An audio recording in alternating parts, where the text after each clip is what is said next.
நண்பர்களே, தஞ்சை பெரிய கோயிலை பத்தி நாம நிறைய பேசியிருக்கோம்.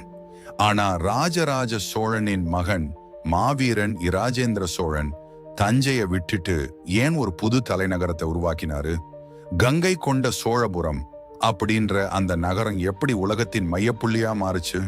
கொஞ்சம் நிமிஷம் ஒதுக்கி காத்திருங்க. சோழர்களின் ரத்தமும் வியர்வையும் கலந்த ஒரு வீர வரலாற்றை பார்ப்போம்.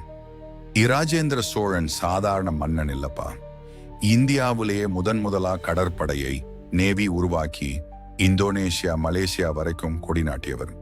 அவர் கங்கை நதி வரைக்கும் போர் தொடுத்து போய் ஜெயிச்சு அங்கிருந்து புனித நீரை எடுத்துட்டு வந்தாரு. அந்த வெற்றியை நினைவு பூர்வமாக்கத்தான் இந்த நகரத்தை உருவாக்கினாரு. அங்க ஒரு சோழ கங்கம் அப்படின்ற ஏரிய வெற்றினாரு. அது வெறும் ஏரி இல்லப்பா, கங்கை நீரையே அந்த ஏரியில ஊத்தி அதை தென்னகத்தின் கங்கையா மாத்தினாரு.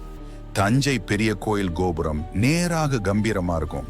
ஆனா கங்கை கொண்ட சோழபுரம் கோயில் கோபுரம் வளைவாக கர்வ்டு, ஒரு பெண்மை தன்மையோட இருக்கும். ஏன் தெரியுமா? அப்பா கட்டியது வீரத்துக்கு அடையாளம்னா மகன் கட்டியது அன்புக்கு அடையாளம்னு சொல்லுவாங்க. இந்த கோயில்ல இருக்கிற சிம்ம கிணறு ஒரு பெரிய அதிசயம். சிம்மத்தின் வாய் வழியா உள்ள போனா அந்த புறத்து பெண்கள் குளிக்கிற ரகசிய குளம் இருக்கும். 1000 வருஷத்துக்கு முன்னாடி இதையெல்லாம் எப்படி யோசிச்சாங்க? இன்னைக்கு நீங்க கங்கை கொண்ட சோழபுரம் போனா வெறும் கோயிலை மட்டும்தான் பார்க்க முடியும். ஆனா அங்க ஒரு பிரம்மாண்டமான அரண்மனை இருந்தது தெரியுமா? 9 அடுக்கு மாளிகை.